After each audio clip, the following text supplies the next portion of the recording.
एक मस्जिद के सामने बाथरूम बने हुए थे, टॉयलेट बने हुए थे। मैंने अपनी जेसीबी लगाकर 2 दिन उसको खुद हटाया। जब सारा इंक्रोचमेंट मैंने खुद हटा दिया तो फिर एमसीडी वाले माहौल खराब करने तो आए। द लाइव टीवी, सच सबसे आगे। नमस्कार, द लाइव टीवी देख रहे हैं आप। आपके साथ मैं हूं आदित्य कुमार। दिल्ली के जहांगीरपुरी के बाद शाहीन बाग को टारगेट कर लिया गया और शाहीन बाग में एमसीडी अपना बुलडोजर लेकर पहुंच जाती है, लेकिन उसको वहां से दबे पांव वापस लौटना पड़ता है, बिना कार्रवाई के वापस लौटना पड़ता है। इसके पीछे कई सारी बातें निकलकर सामने आ रही है। पहली बात यह कि विरोध प्रदर्शन तेज हो रहा था, और दूसरी बात यह कि एमसीडी के पास कागजात नहीं थे।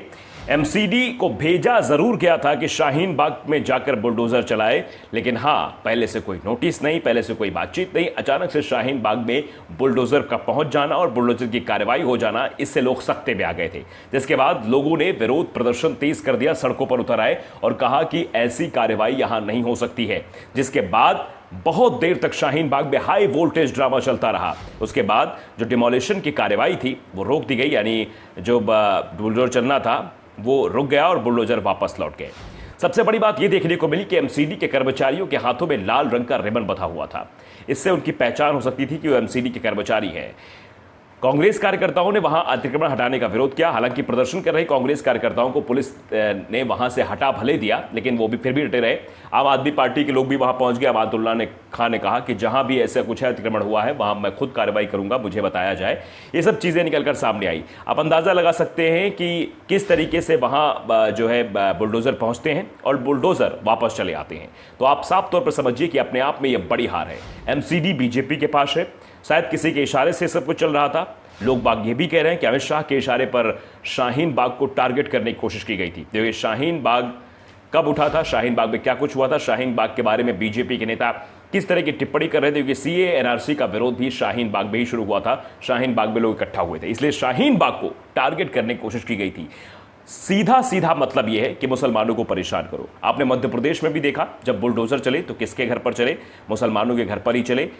किसी भी बजरंग दल या फिर हिंदू जनजागृति या फिर जिन लोगों ने हिंसा फैलाने के लिए साजिशें रची, उनके घर पर बुलडोजर नहीं चला। बुलडोजर किसके घर पर चला, मुसलमानों के घर पर चला। यहाँ शाहीन बाग में भी जो लोग अपनी दुकान लगाते हैं, रोजमर्रा की चीजें करते हैं, उनकी दुकानों को गिराने की कोशिश की जा रही थी। झुग्गी झोपड़ियां थी, उनको भी गिराने की कोशिश की जा रही थी, लेकिन अंततः ये काम नहीं हो पाया। स्थानीय लोगों ने अस्थायी ढांचे को खुद ही हटा लिया, जो भी उन्हें लग रहा था कि ऐसा कुछ है वो हटा लिया। आम आदमी पार्टी के स्थानीय विधायक अमानुल्लाह खान भी वहां पहुंचे। उन्होंने कहा कि मार्केट एसोसिएशन के साथ समन्वय पर ढांचे हटवाए हैं। जब खूब ड्रामा हुआ, कई सारे राजनेता वहां इकट्ठा हुए, बहुत सारी चर्चाएं वहां पर होने लगी कि आखिरकार ऐसा क्यों किया जा रहा है। भयंकर विरोध देखने को मिला, जिसके बाद एमसीडी पूरी तरीके से वहां घबरा गई थी।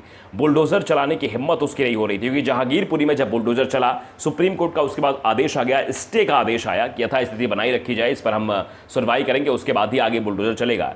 उसके बाद भी 2 घंटे तक लगातार जहांगीरपुरी में बुलडोजर चलता रहा। लोगों की दुकानों को नेस्तनाबूद किया जाता रहा। मस्जिद के दीवार को जो है गेट था उसको भी गिराया गया। सब कुछ हुआ, बुलडोजर नहीं रुका, और यहां भी कुछ ऐसा ही करने की कोशिश कर रहे थे।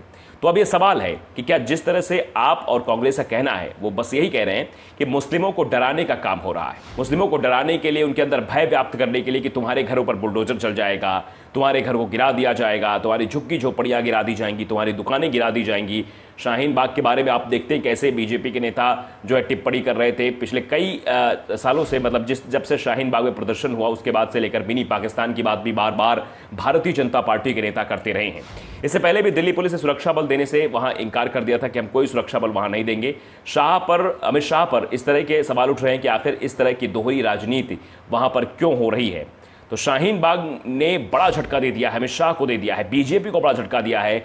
एमसीडी पूरी तरीके से फंस गई है। ये कहना है, लोगों का कहना है कि नोटिस नहीं भेजा गया था हमें, बिल्कुल उनको नोटिस नहीं भेजा गया था। एमसीडी बुलडोजर लेकर चली गई, लेकिन लोगों का भयंकर विरोध देखकर वो घबरा गई। पहले नोटिस देना चाहिए था, नोटिस के बाद ही कहीं भी ध्वस्तीकरण की जो कार्रवाई होती है वो होती है कि आप अपनी व्यवस्था कर लीजिए। ये अवैध जगह पर निर्माण हुआ है, इस अवैध कब्जे को हम ढहाने के लिए आ रहे हैं, तो अपनी व्यवस्था आप कर लीजिए। लेकिन वहां पर ऐसा कुछ नहीं किया गया और बार बार वहां पर धमकी दी जा रही थी। लेकिन हुजूम देखकर, लोगों की एकता को देखकर, और जिस तरह से विपक्ष के भी वहां लोग पहुंच गए थे, चाहे वो आम आदमी पार्टी के लोग हों, अमानुल्लाह खान जो विधायक है आम आदमी पार्टी के, या फिर कांग्रेस के लीडर्स वहां पहुंच गए थे। लगातार वो आरोप लगा रहे थे कि मुसलमानों को ही सिर्फ टारगेट किया जा रहा है। जहांगीरपुरी में भी जो कार्रवाई हुई वो मुसलमानों के ऊपर ही कार्रवाई हुई, ऐसा उनके द्वारा कहा जा रहा है। और जो शाहीन बाग में कार्रवाई करने की बात की जा रही थी वो भी सिर्फ और सिर्फ मुसलमानों के ऊपर ही की जा रही थी। तो क्या मुसलमानों को देश में डराने की कोशिश हो रही है? ये बात जिस तरह से विपक्ष आरोप लगा रहा है उससे तो यही बात सिद्ध होती है, क्योंकि कार्रवाई भी ऐसी ही दिख रही है। चाहे वो मध्य प्रदेश की कार्रवाई उठा लीजिए आप, या फिर उत्तर प्रदेश में कुछ कार्रवाइयाँ ऐसी हुई हैं, उन सब कार्रवाई को अगर आप देखेंगे, एक नजरिए से देखेंगे, और जिस तरह से एमसीडी लगातार कार्रवाई कर रही है, उससे भी यह लगता है कि सिर्फ और सिर्फ मुसलमानों को डराने की कोशिश जो है वो बीजेपी के द्वारा की जा रही है। जिस तरह की चीजें वहां पर दिखी, बड़ी देर तक हाई वोल्टेज ड्रामा वहाँ चलता रहा। एमसीडी के वहाँ जो लोग आए हुए थे वो लाल रंग का रिबन बांध कर आए थे। मौके पर कांग्रेस कार्यकर्ताओं ने अतिक्रमण हटाने का पुरजोर तरीके से विरोध किया। प्रदर्शन कर रहे कांग्रेस कार्यकर्ताओं को पुलिस ने फिलहाल वहां से हटा दिया था, लेकिन हाँ, अतिक्रमण को रोकने के लिए कांग्रेस ने पूरी ताकत लगा दी थी। आम आदमी पार्टी कार्यकर्ता भी वहां जमा हो गए थे।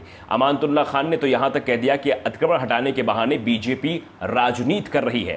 उन्होंने कहा कि शाहीन बाग में कहीं भी अवैध अतिक्रमण नहीं है। उन्होंने कहा जो भी अवैध निर्माण थे उसे उन्होंने खुद हटवाए हैं। यानी सीधे तौर पर शाहीन बाग के बारे में अमातुल्लाह ने कहा कि ये बीजेपी पॉलिटिक्स करने की कोशिश कर रही है, वहां पर ऐसा कुछ भी नहीं है, कोई भी अतिक्रमण नहीं है, और जो अतिक्रमण है वो खुद अपने लेवल पर वो उसे वहां से हटवा रहे हैं। और ऐसा सुबह तस्वीरों में भी देखने को मिला कि जो छोटा मोटा जो अतिक्रमण लग रहा था वो लोग खुद ही अपना अतिक्रमण हटा रहे थे। तो अंदाजा आप लगा सकते हैं किस तरीके का वहां माहौल था और किस तरह से वहां पहुंचे थे। तो कुछ दिन पहले दक्षिण निगम के स्थायी समिति के उपाध्यक्ष राजपाल सिंह ने बताया था कि एसडीएमसी दक्षिण दिल्ली के कई हिस्सों में 4 मई से 13 मई तक अवैध निर्माण को गिराने का अभियान शुरू करेगी।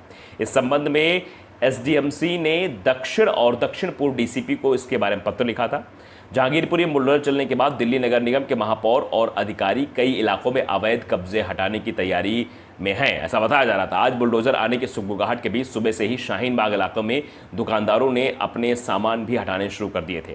कुछ समय पहले ही दक्षिणी दिल्ली नगर निगम के मेयर ने मुस्लिम बाहुल्य शाहीन बाग का दौरा किया था और कहा था यहां जल्द अवैध इमारतों पर बुलडोजर चलेगा, जबकि दिल्ली पुलिस ने अतिक्रमण हटाने के लिए एमसीडी को तुरंत फोर्स देने से भी मना कर दिया था और सलाह दी थी कि पुलिस को ऐसी कार्रवाई से 10 दिन पहले बताएं। तो अब आप सीधे तौर पर समझ सकते हैं कि एक तरफ जो है पुलिस देने से भी मना कर दिया गया, अतिक्रमण हटाने के लिए जब वहाँ पुलिस चाहिए होती उसके लिए भी मना किया गया, और सलाह दी थी कि पुलिस को ऐसी कार्रवाई से पहले 10 दिन पहले बताया जाए। यानी एमसीडी ने 10 दिन पहले पुलिस को सूचना नहीं दी थी, इस वजह से वहां पुलिस भी नहीं पहुंची। बहुत सारी चीजें हैं, इस पर एक वो दिख रहा है कैसे जो है बीजेपी राजनीति कर रही है। एमसीडी तो पहुंच गई वहां बुलडोजर लेकर, लेकिन हाँ, उसके साथ पुलिस नहीं थी और फिर एमसीडी को दबे पांव वहां से वापस लौटना पड़ा, क्योंकि प्रदर्शन वहां तेज हो रहा था। स्थानीय लोग भी सड़कों पर उतर आए थे, वो भी प्रदर्शन कर रहे थे। साथ ही साथ आम आदमी पार्टी के लोग, कांग्रेस के कार्यकर्ता भी वहां प्रदर्शन कर रहे थे, बार बार रोकने की कोशिश कर रहे थे। जो पूरा ये घटनाक्रम हो रहा था, इस सब पर अंकुश लगाने की कोशिश कर रहे हैं, क्योंकि जिस तरह से टारगेट किया गया, जिस तरह से चीजें की गई हैं, वो दर्शाती है कि मुसलमानों को ही परेशान करने के लिए बुलडोजर चलाया जा रहा है। तो एक तरीके से ये कह सकते हैं, क्या अमित शाह ने एमसीडी को फंसा दिया है? शाहीन बाग में शाह को बड़ा झटका लगा, एमसीडी ने पूरी तरीके से फंसा दिया, क्योंकि जो कार्रवाई होनी जा रही थी, ये कहा गया पुलिस, क्योंकि गृह मंत्रालय के अंतर्गत आती है, और कहा गया कि 10 दिन पहले इन चीज़ों के बारे में बताना चाहिए। तो एमसीडी तो बुलडोजर लेकर पहुंच गई, लेकिन पुलिस वहां नहीं पहुंची, जिस वजह से और वहां विरोध प्रदर्शन जहाँ था, एमसीडी को वापस अपने बुलडोजर वहां से यूटर्न लेने पड़े और सारे बुलडोजर वापस आ गए। वहां पर कोई ध्वस्तीकरण की कार्रवाई नहीं हुई। तो इससे आप अंदाजा लगा सकते हैं किस तरीके का हाल इस वक्त दिल्ली में भी चल रहा है। तो द लाइव टीवी अगर आपने सब्सक्राइब नहीं किया, सब्सक्राइब जरूर करिए, बेल आइकन दबाइए, ताकि सच खबर आप तक पहुंचती रहे। नमस्कार।